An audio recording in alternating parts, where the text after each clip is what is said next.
A única dúvida que eu tenho em relação a tudo isso é porque só agora perceberam que tudo aquilo tinha um vício, que tudo aquilo tinha erros jurídicos e inadequações. Porque só agora foi anulado todo o processo porque não tinha competência de ser em Curitiba.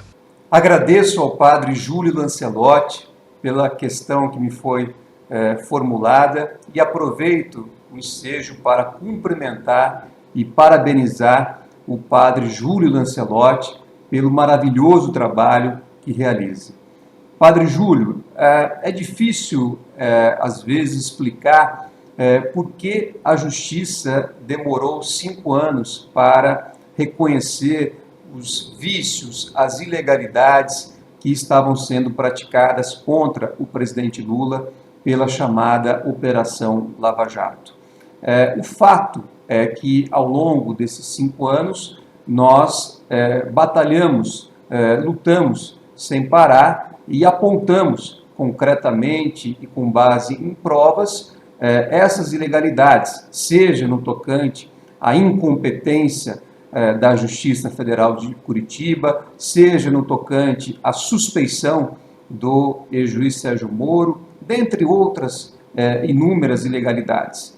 É certo que a Lava Jato se utilizou aqui de técnicas bastante sofisticadas, inclusive desenvolvidas comprovadamente com a ajuda de agências estrangeiras, que buscou criar um ambiente artificial de culpa, buscou constranger até mesmo os membros dos tribunais que estavam fazendo a reavaliação das decisões tomadas na primeira instância, e essa técnica também causou, a meu ver, uma espécie de anestesia na sociedade e nos tribunais ao longo de alguns anos.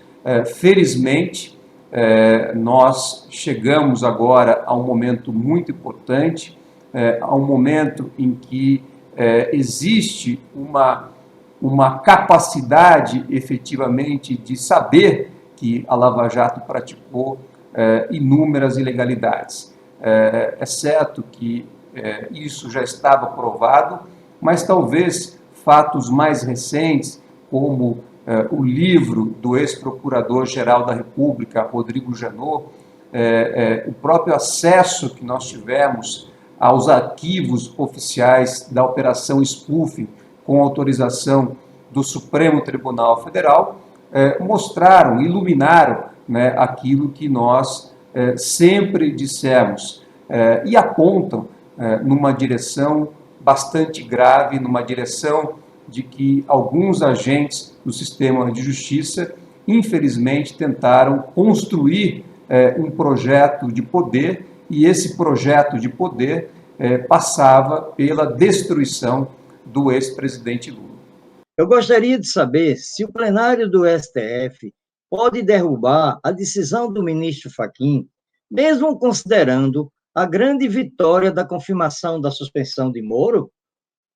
O presidente Lula pode sofrer algum revés? Eu agradeço ao Aloysio Matias, do Comitê Lula Livre do Rio Grande do Norte, e esclareço que essa decisão tomada pelo ministro Edson Fachin no dia 8 de março para reconhecer a incompetência da Justiça Federal de Curitiba e, por consequência, anular todos os atos decisórios tomados por aquele juízo, ela está amparada em sólida jurisprudência do Supremo Tribunal Federal, seja em decisão do plenário da Corte, seja em decisões que referendaram esse precedente do Tribunal Pleno na segunda turma. Então, ao nosso ver, é uma decisão muito sólida e a nossa expectativa é que ela seja mantida também na análise do órgão colegiado.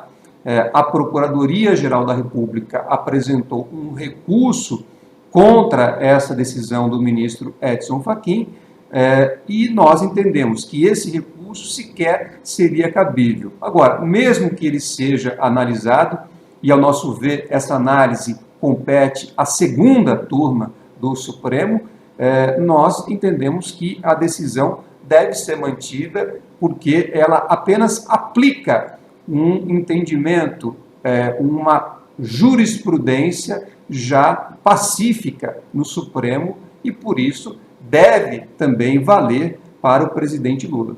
A amplitude da decisão da segunda turma do STF inclui a anulação da condenação do sítio de Atibaia? Houve um cerceamento à defesa para comprovar quem eram os verdadeiros donos da propriedade? E quais são os próximos passos da defesa do nosso querido presidente? Obrigada. Agradeço à professora Takimoto pela pergunta e esclareço que a decisão proferida no dia 8 de março pelo ministro Edson Fachin, ela anulou as duas condenações que haviam sido injustamente impostas ao presidente Lula e também restabeleceu todos os seus direitos políticos. A decisão do ministro Edson Fachin, ela reconhece a incompetência da Justiça Federal de Curitiba para analisar os casos que foram lá apresentados envolvendo o presidente Lula. Ela aplica uma jurisprudência do próprio Supremo Tribunal Federal, segundo a qual casos que não tenham relação com desvios ocorridos na Petrobras não podem ser analisados pela chamada Lava Jato.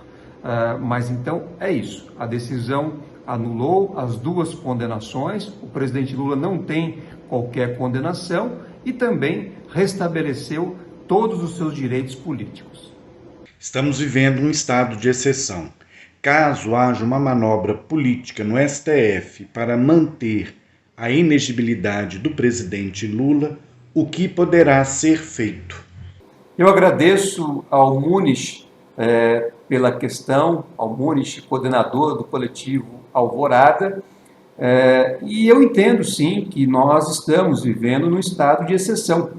E esse estado de exceção, inclusive, foi expressamente reconhecido por meio de um acórdão proferido em 2016 pelo Tribunal Regional Federal da 4ª Região. Aquele tribunal, que é o Tribunal de Apelação da Lava Jato, ao analisar uma situação que envolveu grampos ilegais realizados pela Lava Jato, inclusive em relação ao principal ramal do nosso escritório, o tribunal decidiu que a Lava Jato, por ser algo excepcional, não estaria sujeita às regras gerais, ou seja, não estaria sujeita às leis e à própria Constituição.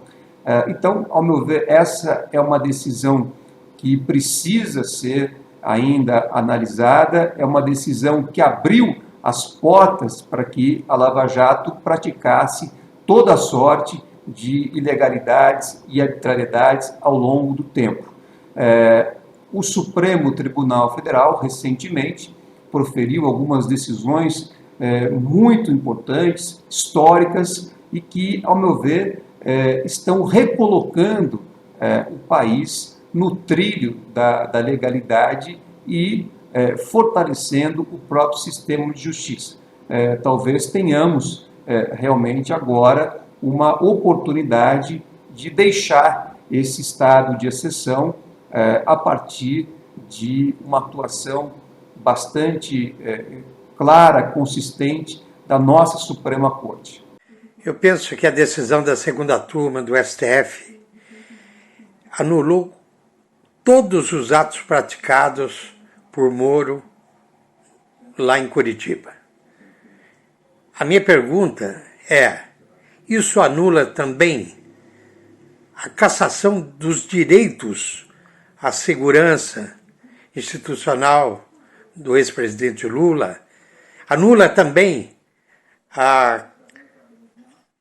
o confisco dos bens do Lula? Carlos Alberto, a decisão tomada no dia 8 de março pelo ministro Edson Fachin, ela anulou todos os atos decisórios praticados pelo juízo da 13ª Vara Federal Criminal de Curitiba, ou seja, o juízo da Lava Jato. Então, todas as decisões tomadas por aquele órgão judicial, inclusive as 2 condenações injustas impostas ao presidente Lula, o confisco dos seus bens, ao nosso ver, tudo isso está alcançado pela decisão tomada pelo ministro Edson Fachin. É certo que já houve ali alguns novos pronunciamentos da Justiça Federal de Curitiba, tentando ainda manter algumas das decisões que foram proferidas. Mas nós já estamos também cuidando disso, já levamos ao Supremo essa nova situação e esperamos que a decisão tomada pelo ministro Edson Fachin no dia 8 de março seja cumprida em toda a sua extensão. A ministra Carmen Lúcia não deixou claro no voto dela, no meu entendimento pelo menos, se a suspeição de Sérgio Moro é só no caso do triplex ou se estende automaticamente para todas as decisões de Curitiba envolvendo o ex-presidente Lula. A defesa vai ter que pedir essa extensão ou ela é automática? Agradeço ao Rodrigo Viana, ilustre jornalista, pela pergunta encaminhada e esclareço que a decisão tomada pela 2ª turma do Supremo Tribunal Federal para reconhecer a suspeição do ex-juiz Sérgio Moro, ela foi tomada em relação a um habeas corpus que impugnava uma decisão do Superior Tribunal de Justiça que trata do chamado caso do triplex do Guarujá. No entanto, desde o início, desde o momento em que apresentamos o habeas corpus ao Supremo Tribunal Federal, nós também pedimos a extensão da suspeição e das suas consequências jurídicas para os outros casos em que o ex-juiz Sérgio Moro atuou contra o presidente Lula. Afinal, todos esses casos têm uma origem comum, eles tramitaram praticamente de forma simultânea e não é lógico nem jurídico, ao nosso ver, que a suspeição do ex-juiz fique restrita apenas a um caso. Ao mesmo tempo, ele fazia audiências do caso do triplex e praticamente fazia também as audiências dos outros casos. Ele não proferiu sentença no caso do sítio de Atibaia ou no caso do suposto imóvel para o Instituto Lula, mas ele conduziu também, nesses outros 2 processos, praticamente toda a instrução processual e também a fase pré-processual, a fase da investigação. Então, nós vamos aguardar a publicação do acórdão para fazer uma verificação sobre a análise desse pedido já feito sobre a extensão dos efeitos da suspeição e, caso ela não esteja contemplada nesse acórdão, nós vamos tomar as medidas necessárias para buscar também a extensão da suspeição para os outros casos em que o ex-juiz Sérgio Moro tenha atuado contra o presidente Lula. Todos os processos contra o ex-presidente Lula no âmbito da Lava Jato foram anulados, inclusive aqueles nos quais ele tinha sido condenado, que é o caso do triplex do Guarujá e o sítio do Atibaia. Neste caso, livre de condenações, o ex-presidente Lula poderá ser candidato em 2022? A garantia de que o ex-presidente Lula pode concorrer nas próximas eleições, quem vai decidir isso? Qual é o procedimento para total garantia da elegibilidade dele no próximo pleito? A decisão proferida pelo ministro Edson Fachin no dia 8 de março, ela anulou as 2 condenações injustas que haviam sido impostas ao presidente Lula, tanto no chamado caso do triplex do Guarujá, como também no chamado caso do sítio de Atibaia.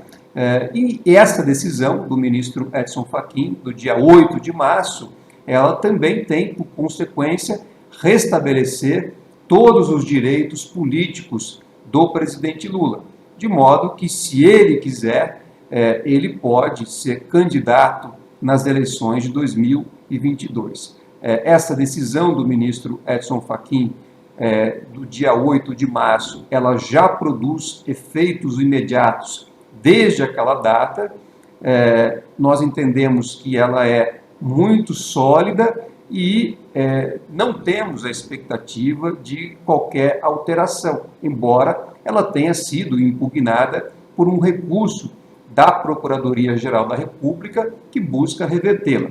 Nós entendemos, no entanto, que esse recurso sequer se mostra cabível e, pelo fato da decisão do ministro Edson Fachin estar amparada em sólida jurisprudência do próprio Supremo Tribunal Federal, nós não temos a expectativa de que ela possa ser revertida, reformada. Então, a prevalecer essa decisão tomada no dia 8 de março pelo ministro Edson Fachin, o presidente Lula, se quiser, pode sim se candidatar a qualquer cargo que envolva a disputa eleitoral, inclusive nas eleições presidenciais de 2022.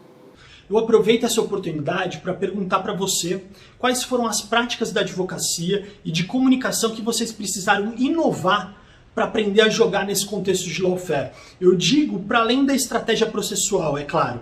E como vocês se sentiram e lidaram cotidianamente depois do escritório de vocês terem sido injustamente grampeado pelo ex-juiz Sérgio Moro? Eu agradeço a pergunta do André Zanado, editor do site Justificando, e a questão toca em um tema que nós desenvolvemos, há bastante tempo, que é o lawfare. Lá em 2015, 2016, Valesca e eu, já atuando na defesa do presidente Lula, identificamos que não estávamos diante de uma investigação ou de um processo normal. Nós víamos claramente alguns agentes do sistema de justiça querendo utilizar a lei para fins ilegítimos. E nós mostramos que no lawfare existe o uso estratégico da lei para fins ilegítimos. Mostramos que o lawfare ocorre nas mesmas dimensões da guerra tradicional. Existe a escolha da jurisdição mais favorável, assim como na guerra tradicional existe a escolha do campo de batalha. Existe a escolha da lei, assim como na guerra convencional existe a escolha do armamento. E também existe no lawfare as externalidades, tal como a propaganda na guerra tradicional, que busca viabilizar, tornar aceitável, justificar os motivos da guerra. E as externalidades no lawfare envolvem diretamente a participação também da mídia. A mídia, ou pelo menos uma parte, acaba tendo um papel decisivo para criar um ambiente artificial de culpa e para demonizar aquele que é alvo do lawfare.